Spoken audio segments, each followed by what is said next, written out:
the best way to configure your Laravel application. I've said it before, how I like to do is, seems like there's another way. And this way is by one of the persons I probably learned the most from in how to configure my Laravel application. That's Nuno Maduro.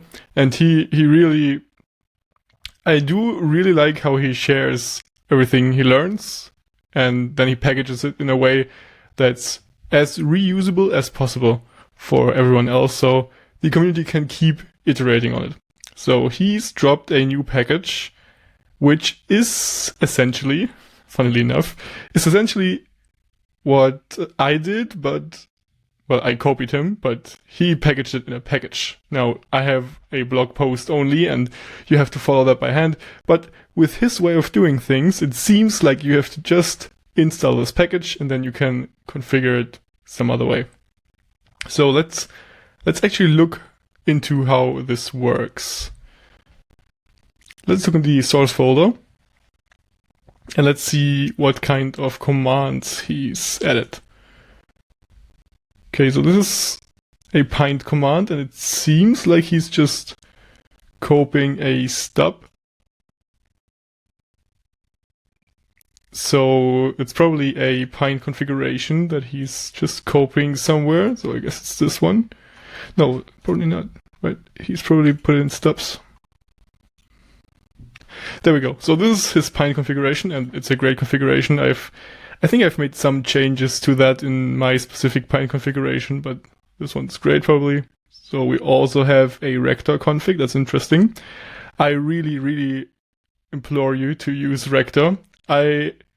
Different to him, what I include in mine is Laravel rules. So there's a Rector package for Laravel specifically, which includes rules for Laravel as well. So you can do more Laravel specific things, like, for example, always use the query method when using the query builder in a model. So if you usually would do, like, the model would be user, right?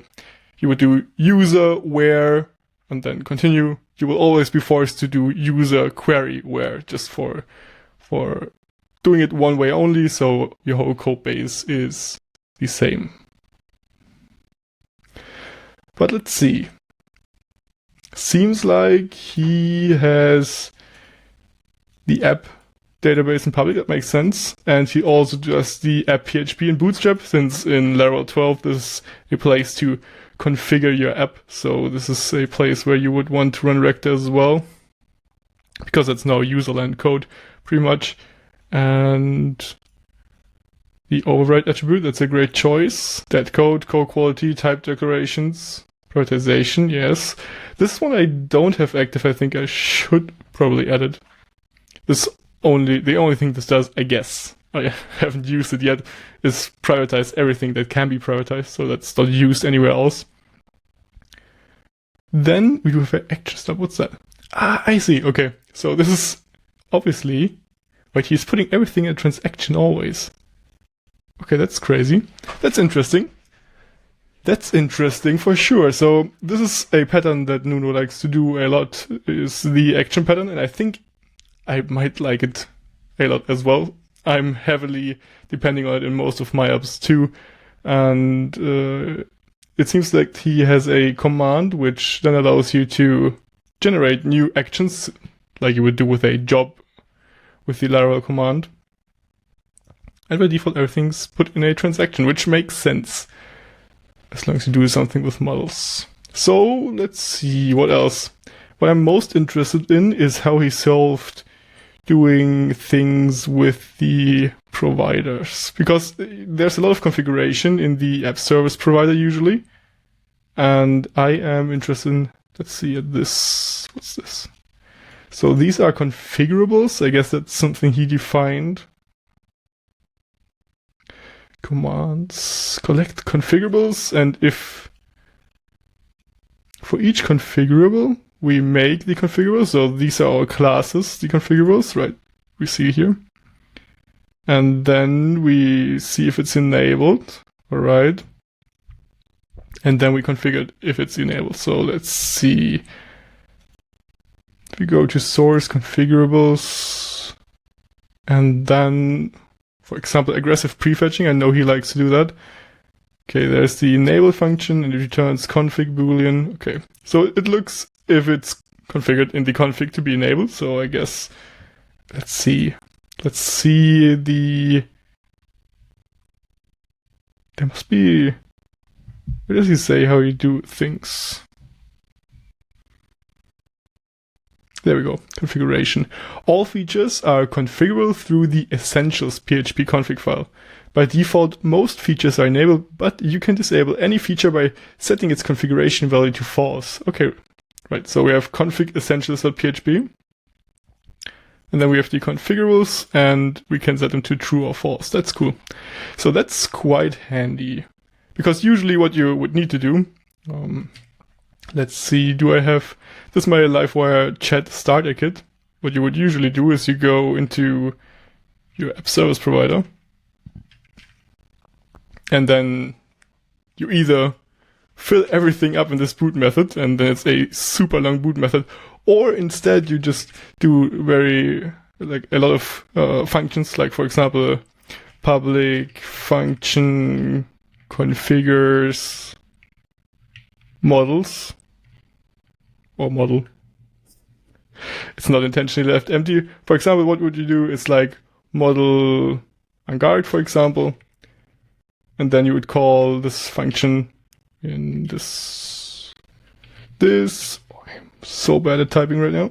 This configure model, and then you could do more model configuration right there, and for example do a lot of other methods, and then everything is clean, but still it's a big app service provider which you might not want. So I see why he did what he did, which is make everything configurable in the config. So now we have the config. So let's see what else he has configurable, because pretty much I want to see if I can do something smart in my applications that he does.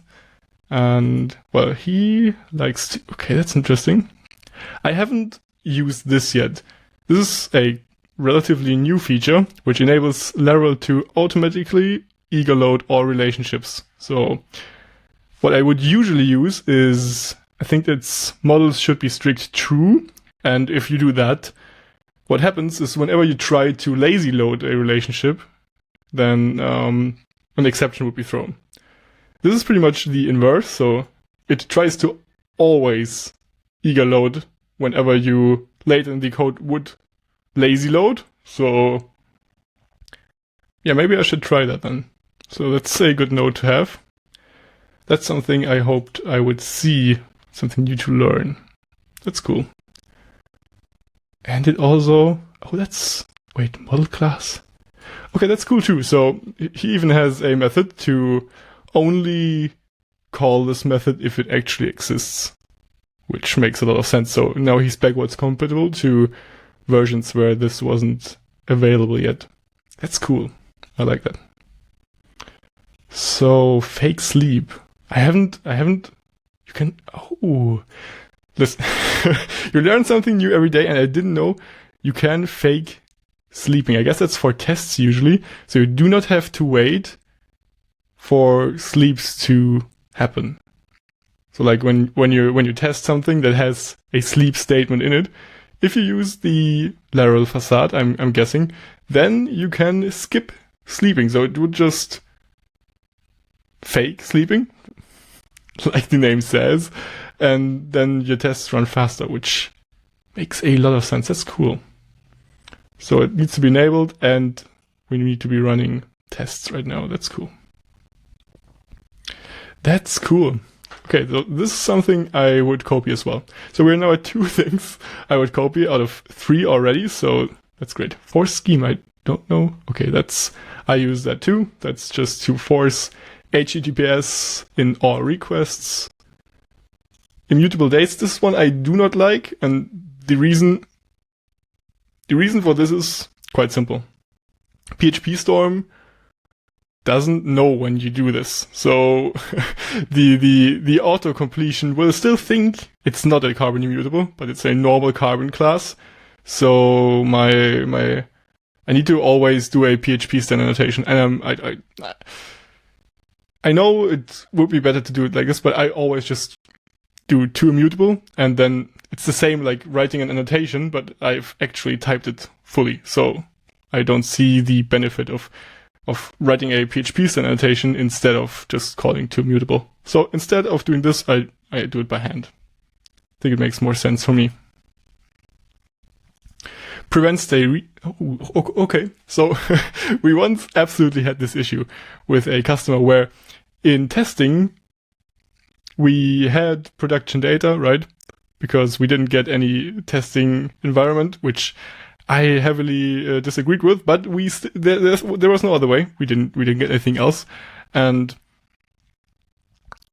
things happened, and someone tested their app with their tests, and Faker is really good at creating fake information. So what happened is they ran their tests, and it did write a lot of data that looked very real into their real system. So they thought there was real data which came from nowhere, and they were really scared that something went really, really wrong. But luckily we could find the issue and then tell them, okay, there was just a test which didn't have prevent stay requests on, while in the environment variables there was correct API data which wrote into the system. So that was really scary, which wouldn't have happened if either in your PHP unit.xml you can overwrite the credentials that you would usually read. So from your .env, right? You overwrite that environment in your PHP unit.xml, for example. Let's see. I'm not sure if there's some of that in the... Oh yeah, okay. So there's env variables in the PHP unit.xml. And if you had some, like for example, let's see, if we had OpenAI API key, you could override it with some... Oh, sorry, that's wrong. Let's do this, and then we could just write anything in there. And so now whenever we would actually communicate with the OpenAI API, then nothing would happen.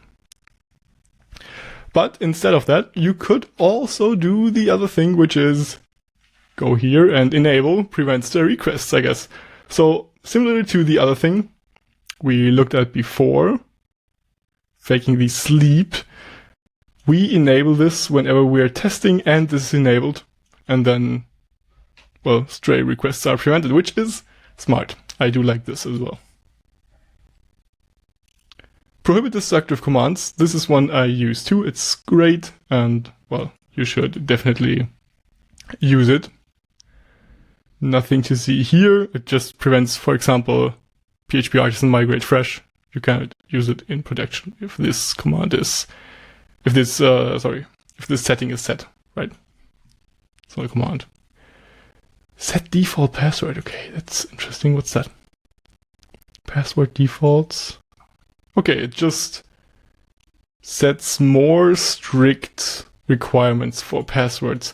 I'm not sure if I would put 12 characters for passwords as a minimum. That's a little high for my taste. I don't think most people do have passwords that long, and I don't like to make my users' life harder. I think 6 is fine. If people use bad passwords, they are going to use bad passwords at 12 characters too. I mean, admittedly, it does make it safer, but not sure if the trade-off is worth it. If just add 2-factor and you're good. Should be strict. I think I use that as well, right? Model should be strict. This is what would throw an exception on lazy loading. That's interesting. So if you enable both, throwing on lazy loading, and it does some other things, but also eagerly load lazy relationships, I guess then there's no exception throwing. That's interesting. And last but not least, this is also very necessary. I never in my whole life did something like request all and pass it straight to an update method. Like, I guess some people like to do that. I don't, so I always use model en garde because I use the update method on everything. And, well, it's not as bad when you use model strict. If you try to do that, you would get an exception as well. But if you don't, and you do not use model en garde, what happens is that it's silently discarded. And you just, especially if you do to Laravel, you'll be like, why didn't it write to the database? And then you're looking for it for hours, and I might have done that. You're looking for it for hours, and you'll be very dissatisfied when you find out what the answer to your question is. But yeah, that's great too. I think I also like the way how he packaged it, how you configure it in the config, and then it's dynamically loaded. That's quite cool. Not sure if you have anything else. It's just the configurable contract, I guess. Yeah, that's right. Okay, that's cool. Let's see if we have anything else that's of interest.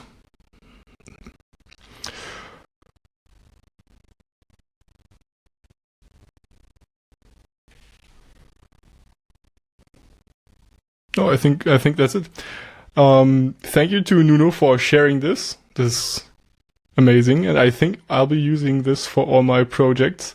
As well, I did this by hand pretty much. Or what I also do is I have a starter template in GitHub, right? So I can start my project from that base, from this template. But I think I do like this a lot because, well, you can iterate on it and you can easily update it, and then things will update instead of, well, not updating. So that's great. So thank you very much for watching. See you in the next one. Bye bye.